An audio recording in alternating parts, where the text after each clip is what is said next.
Once upon a time there was a cruel widow with an ugly daughter. She remarried a man who had 2 children from his previous marriage, a beautiful daughter and a son. The stepmother despised her stepchildren and constantly nagged her husband to abandon them in the mountains, claiming wild animals would take care of them. Though the man loved his children, he was weak-willed and eventually gave in to his wife's demands. One day, the father packed some bread and took his children on a long journey into the mountains. When they reached a desolate area, he said, "Let's rest here for a bit." Turning away, he began to cry. "Father, why are you crying?" the children asked, joining him in tears. The man gave them some bread, which they quickly ate. The boy then said, "Father, I'm thirsty." Their father stuck his walking stick into the ground and draped his cloak over it. "Sit here in the shade," he told them. "I'll go look for a spring nearby." The children waited under the makeshift shelter while their father disappeared behind the trees and rocks. After a long wait, they began wandering around, calling out, "Father! Father!" Only the mountain echoes answered them. Returning to their resting spot, they cried, "Oh no, the stick and cloak are still here, but Father is gone." After waiting and crying for a while, they realized no one was coming back. They picked up the stick and cloak and began wandering through the wilderness, unsure where to go. As they wandered, the children came across a puddle of rainwater in a horse's hoofprint. "Sister, I'm so thirsty. Can I drink from this?" the little boy asked. "No," his sister warned. "If you drink that, you'll turn into a colt." They continued on and found another puddle, this time in an ox's hoofprint. "Please, I'm really thirsty now," the boy pleaded. But again his sister stopped him. "Don't drink that. You'll become a calf." They encountered more puddles, one from a bear's paw, another from a pig's foot. Each time the boy wanted to drink, and each time his sister prevented him, fearing he'd turn into the animal that made the print. Finally, they came across a print made by a lamb's hoof. "Sister, I can't take it any more," the boy exclaimed. "I have to drink, no matter what happens." "Oh no," the girl cried. "I'd give my life to save you, but I can't stop this. You'll turn into a lamb if you drink." Despite her warning, the boy drank the water and instantly transformed into a lamb. From then on, he followed his sister, bleating as they walked. After a long and perilous journey, they found their way back to town and arrived home. Their stepmother was furious to see them return, even though one was now a lamb. She still held great influence over their father and used it to her advantage. One day she told her husband, "I'm craving meat. You need to kill that lamb so I can eat it." Overhearing this, the sister quickly took her lamb brother and fled to the mountains. There she sat on a high rock, spinning wool while her brother grazed nearby. As the girl was spinning, her spindle suddenly slipped from her hand and fell into a deep cave. Leaving her brother to graze, she climbed down to retrieve it. Inside the cave, she was startled to find an ancient fairy, at least 1,000 years old. The fairy exclaimed, "Young girl, not even birds or snakes can enter here. How did you manage it?" Frightened but polite, the girl replied softly, "Your love brought me here, grandmother." Pleased by this kind response, the fairy invited the girl to sit and asked her about the world above. The more they talked, the more the fairy liked her. "You must be hungry," the fairy said. "Let me get you some fish." She returned with a plate of cooked snakes. The girl recoiled in horror and began to cry. "What's wrong?" the fairy asked. "Why are you crying?" "It's nothing," the girl said shyly. "I just remembered my mother who loved fish. That's why I'm crying." She then shared her sad story and her stepmother's cruelty. The fairy listened intently and then said, "Sit down and let me sleep in your lap. There's a red-hot plowshare in that fireplace. When the black fairy passes, don't wake me. But when the red and green fairy comes, press the hot plowshare to my feet to wake me." Though terrified, the girl agreed.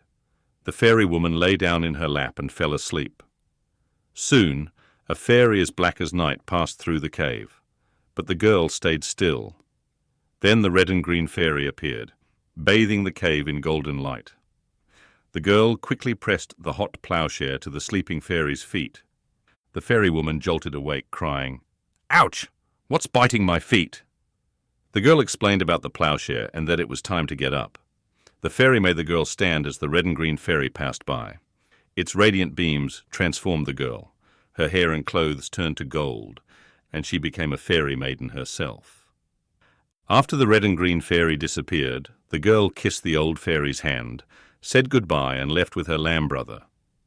At home she hid her golden clothes and put on her old rags before her stepmother returned. When the stepmother came home and saw the girl's golden hair, she demanded, "What did you do to your hair, you little imp?" The girl told her everything.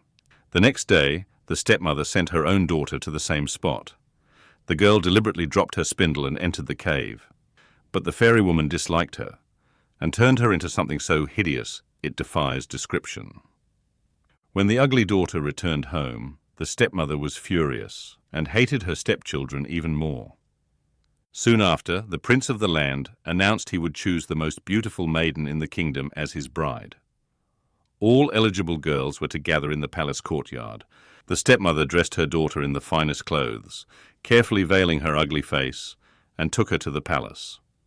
To prevent her stepdaughter from going, she scattered wheat in the yard and ordered her to pick it all up before returning, threatening to beat her if she failed. But as soon as the stepmother left, the girl released the chickens, who quickly pecked up all the wheat. She then put on her golden clothes, transforming into a fairy maiden, so beautiful she could tell the sun, "No need to shine, for I'm shining myself." The golden maiden hurried to the palace courtyard, where everyone marveled at her beauty. But fearing her stepmother's return and punishment, she rushed back home. In her haste, she dropped one of her golden slippers in the prince's fountain. The prince, who hadn't chosen a bride, was leading his horse to the fountain when the animal shied away, startled by the slipper's radiant glow. Servants retrieved the slipper, and the prince declared he would marry whoever it fit. The prince and his men searched every house, trying the slipper on all eligible maidens. As they approached the golden maiden's house, her stepmother hid her in a large kitchen pit used as a furnace. She presented her own ugly daughter as the slipper's owner, but of course it didn't fit. As the prince was leaving, the rooster crowed from the doorway, "Cock-a-doodle-doo, the golden maiden is in the pit." They immediately opened the pit, and out jumped the maiden. The slipper fit perfectly. She retrieved her golden clothes and the matching slipper from their hiding place. As she put them on, she transformed into a fairy maiden once more. The prince, overjoyed, embraced her as his bride. They took the lamb brother with them to the palace, where they celebrated their wedding for 7 days and 7 nights. One day, the stepmother and her daughter visited the palace. The golden bride took them for a walk in the prince's orchard by the seashore. The stepmother suggested they bathe in the sea.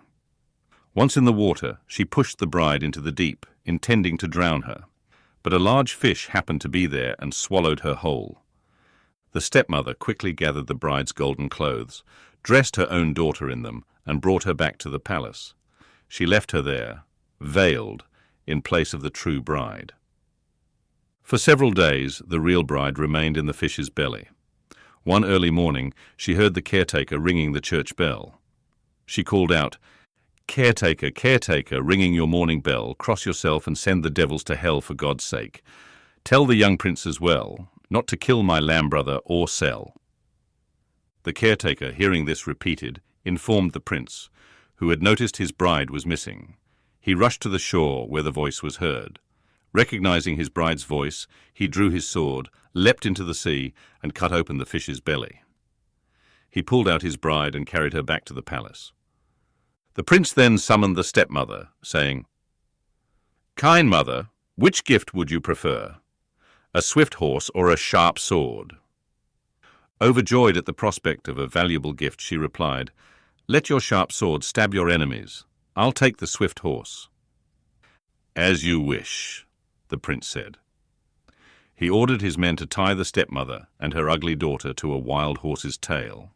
The horse was whipped and galloped off to the mountains, where the wicked pair were dashed to pieces against rocks and trees. With the villains punished, the prince celebrated a new wedding feast for 40 days and 40 nights, rejoicing in finding his lost golden bride. From then on, she lived happily with her lamb brother, free from her rival.